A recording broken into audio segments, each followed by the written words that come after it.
أعوذ بالله من الشيطان الرجيم بسم الله الرحمن الرحيم.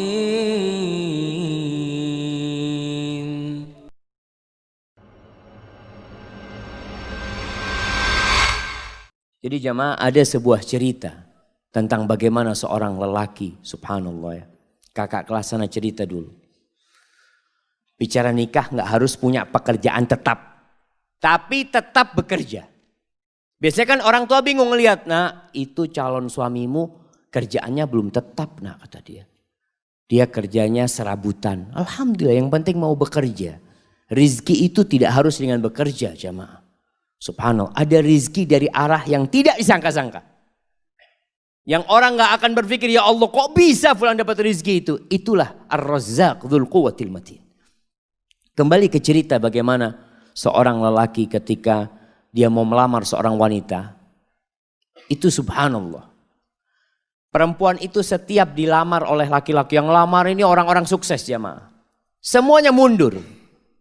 Karena apa? Karena orang tuanya ketika datang itu lelaki melamar ditanya, mau dikasih berapa anak saya? Di sini berapa pasarannya Ustaz? Nah, nggak tahu Ustaz. Berapa pasarannya di Banjar jamaah? Berapa? 30? Ada 50? Iya. Oh, yang 50 yang bagus jamaah. Nah, astagfirullahaladzim. Jadi 20 yang pertengahan gitu. Masya Allah. Tapi memang ada, mahar itu ada mahar standar jemaah. Setiap kampung itu punya standar yang berbeda-beda. Dan itu diperbolehkan dalam agama, nggak ada masalah itu. Umpamanya umumnya 30 juta. Sudah, orang tuanya tanya mau dikasih berapa. Bingung mau dikasih berapa, ini anaknya orang kaya.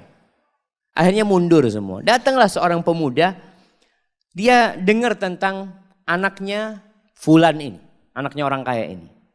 Dia ngomong sama sahib-sahibnya, anak mau melamar dia, siapa tahu diterima. Ya Allah, orang yang lebih sukses dari kamu mundur, apalagi kayak kamu. Punya kayak, ya bismillah kan, siapa tahu diterima. Berangkat dia melamar.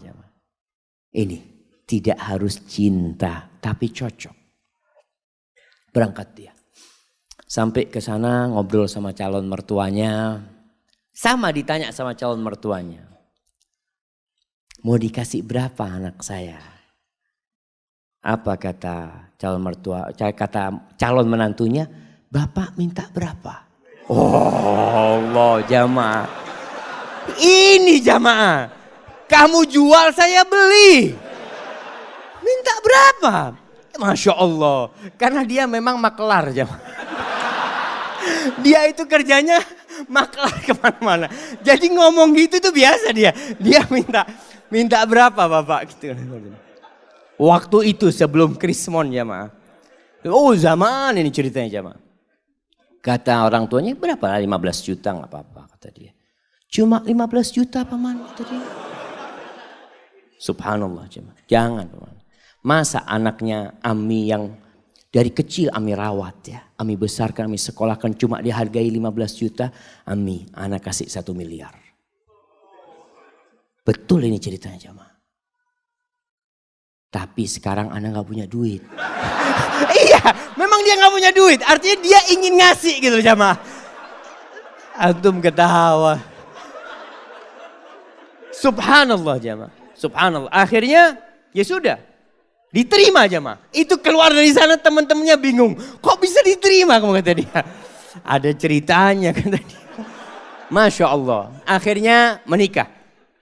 Menikah dengan utang dia. Mahar itu boleh utang. Makanya ketika antum menikah, kan orang tua mengatakan maharnya sekian tunai atau utang. Walaupun anak nggak pernah dengar yang utang jemaah ya. Karena yang disebutkan maharnya itu cuma 100.000, 1 juta, seperti itu. Padahal kadang-kala maharnya di zaman sahabat itu, maharnya itu 1 kebun kurma. Jemaah. Isinya 400 pohon. Jemaah.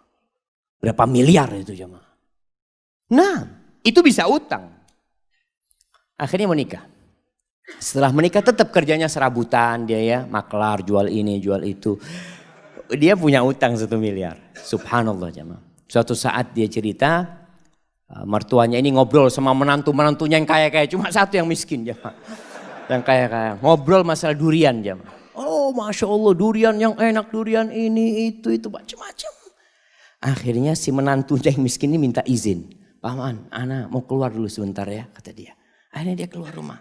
Ke tempat sohibnya, pinjem duit 20.000. Ana pinjem duit 20.000. Buat apa ini? Mertua ana kepingin durian. Dia beli durian jemaah. Dia bawa. Sampai rumah masih ngobrol durian ini jemaah. Dia ngomong, paman afwan ana gak bisa beli yang bagus. Ya mudah-mudahan ini enak buat paman.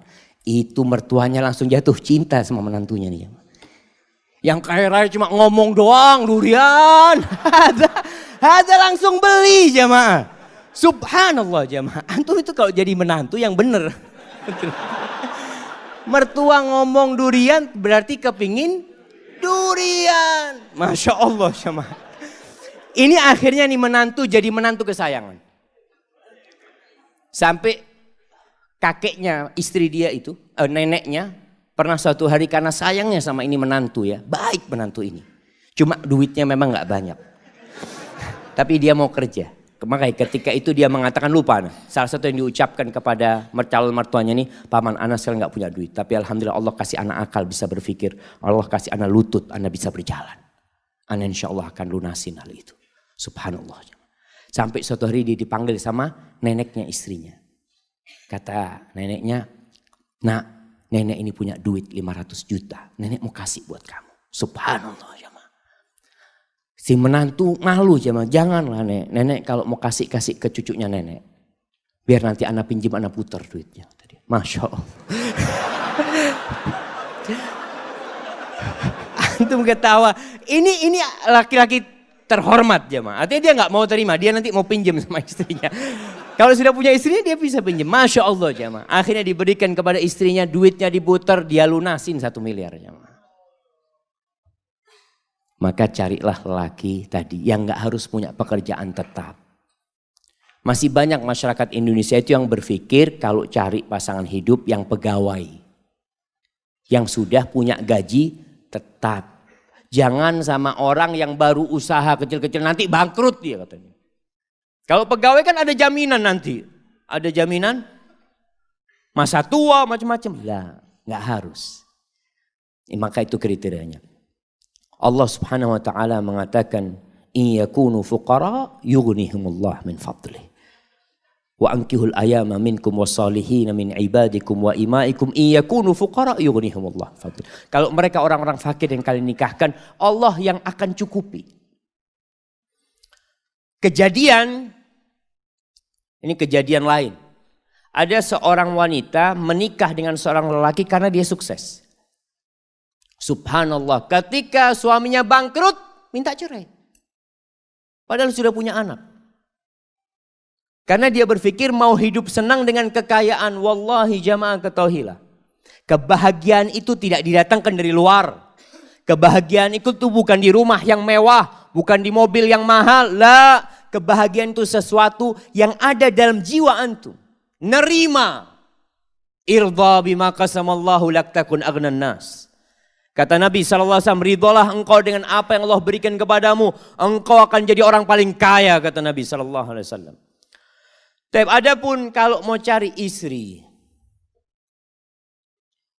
maka Rasul SAW mengatakan tungkahul mar'ali arba. Wanita itu dinikahin karena 4 hal. Nah, yang sudah menikah bisa sebutkan anak kasih hadiah. Nah, yang sudah menikah. Antum sudah nikah. Nah, berdiri.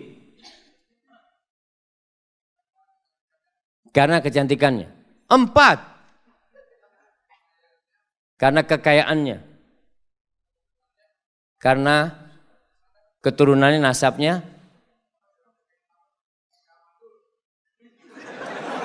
Karena enggak mandul. Agamanya mana?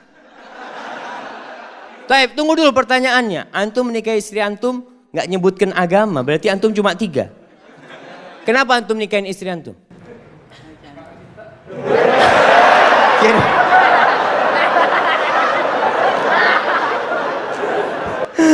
Masya Allah, Masya Allah. Ambil hadiahnya. Hadiahnya ditukar, Afan. Hadiahnya ditukar. Karena dia menikah karena cinta, anak kasih keluarga sakinah. Masya Allah. Bismillah. Alhamdulillah jamaah. Ada yang menikah karena cinta. Apa yang menyebabkan dia cinta? Wallahu a'lam. Bisa jadi karena cantik. Istri antum mudah-mudahan cantik. Tapi ingat, kecantikan itu akan hilang. Tapi kalau cinta yang ada di hati kita tidak akan pernah hilang dengan izin Allah SWT. Kata Nabi SAW, tunkahul mar'atu li arba' limaliha wa hasabiha wa li jamaliha wa li diniha. Karena kekayaannya, sebagian orang mengatakan, alhamdulillah ana mau cari perempuan kaya Ustaz. Kenapa? Ana sudah lama hidup susah Ustaz. Paling nggak bisa numpang hidup nyaman dengan hartanya istri. Ada. Janda nggak apa-apa janda. Ada yang seperti itu jemaah. Maka antum jangan heran ketika melihat anak muda menikah janda sama umur. Dia umur 20, istrinya umur 35. Janda punya anak 2. Nggak apa-apa, mungkin karena hartanya dia menikah. Yang kedua, karena nasabnya yang mulia. Keturunan Raja Banjar. Masya Allah. Yang ketiga, karena kecantikannya. Ini normal orang menikahin wanita karena kecantikannya. Yang keempat, karena agamanya. Lalu apa kata Nabi SAW? Fadfar bidhatid din taribat yadak. Kalau engkau ingin beruntung dalam kehidupanmu, engkau ingin merasakan kebahagiaan, keharmonisan dalam rumah tanggamu, fadfar bidhatid din. Berbahagialah engkau mendapatkan agama, mendapatkan wanita yang agamanya baik. Seperti tadi kita bicarakan, ada standar minimal perempuan baik secara agama. Apa? Apa jemaah? Melaksanakan kewajiban. Ini yang pertama. Jadi standar perempuan itu melaksanakan kewajiban. Ustaz, tapi dia nggak pernah ngaji ke masjid Ustaz. Nah, yang penting kewajiban dia laksanakan. Sholat yang 5 waktu. Puasa di bulan Ramadan. Dia menutup auratnya. Dia berbakti kepada orang tuanya. Maka standar kewajiban ini paling minim harus ada. A'udzu billahi minasy syaithanir rajim. Bismillahirrahmanirrahim.